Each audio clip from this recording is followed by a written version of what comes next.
An acquisition that happened years ago is still shaping this quarter's numbers.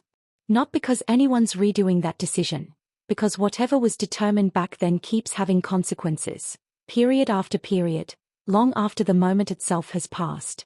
Is where the accounting consequences of ownership get worked out. What an acquisition actually cost in accounting terms, what that implies about goodwill and fair values, what a change in ownership means, what an equity-accounted relationship looks like. These are determinations made at specific points, an acquisition date, a step change, not something redone every close. It would make no sense to rederive what an acquisition cost every single quarter. The transaction happened once, at a specific price, under specific circumstances. Redoing that work each period wouldn't make it more accurate. It would just introduce a chance to get a settled answer wrong again for no reason. The determination itself doesn't get redone. But its consequences do get carried forward and felt again in every period that follows. That's what makes it different from a one-off entry.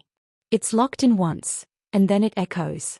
Because the consequences carry forward automatically, a mistake made at the original determination doesn't stay contained to one period either. It echoes forward the same way a correct determination would, just incorrectly. That's part of why I demands more care up front than a typical period adjustment. There's no natural point later where it gets independently rechecked. Keep that phrase in mind. Determined once, felt every period. The next phase, Z, works in almost the opposite way, and seeing the two side by side is one of the clearest ways to understand why BRIZO treats them as separate steps at all. Ahead. What happens when I gets attempted before B and I have actually closed?